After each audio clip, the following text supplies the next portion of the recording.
Goeiemôre. Ek is van mening dat wanneer 'n mens 'n oggendoordenkings luister, dat mense vir die meeste van die tyd hoop dat dit 'n boodskapie van bemoediging sal wees. Maar hoeveel duisende boodskappe van bemoediging het u en ek al oor die jare gekry? En dikwels is dit net goedvoel boodskappe wat my vir die dag 'n bietjie kan moed gee. Nog 'n stukkie kos, soos mense sê, vir die dag. Maar eintlik het ons hierdie naweek gehoor dat die Here met ons praat oor die gedagte waar hy in sy woord vir ons sê in Efesiërs 6. Eindelik word nou kragtig. Na al die jare wat jy die woord hoor, wat jy bemoedig is, wat jy lering ontvang het, word nou kragtig in die Here en in die krag van sy sterkte. En dan sê hy vir ons hoe ons dit moet doen. Hy sê God gee vir ons 'n wapenrusting. En gister het ons daarna gekyk. Die eerste een was die helm van verlossing. Dit bedek die kop en dit spreek daarvan dat ons gedagtes geonderworpe sal wees aan God se wil.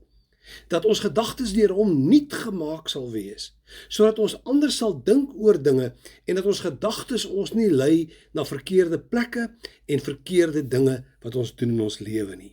Want ons het die verlossing van Christus ontvang, daarom is ons gedagtes nuut gemaak en bedink ons alles wat mooi en skoon en rein en heilig is. Dan sê hy nou vanoggend vir ons, trek ook die borswapen van geregtigheid aan. Onthou dit verwys die hele tyd hier na die kleredrag wat 'n gevegssoldaat van die Romeinse leer gehad het. En dit is natuurlik om te keer dat 'n pyl jou nie in jou bors kan skiet nie.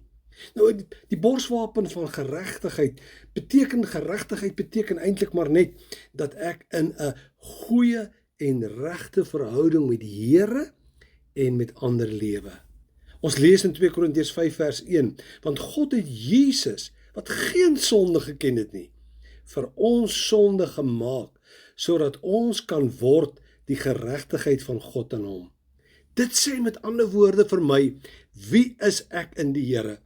Wat is my posisie in Christus?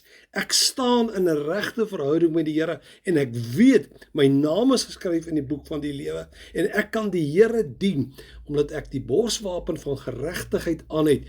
Ek is rein gewas deur Jesus se bloed en ek leef sonder sonde of ek leef onder die krag van sy naam en in hierdie wete dat my prys is betaal deur Jesus se soendood, sodat ek geregverdig voor God kan wees om my plek in die hemel in te neem, wat hy gegaan het om vir my voor te berei.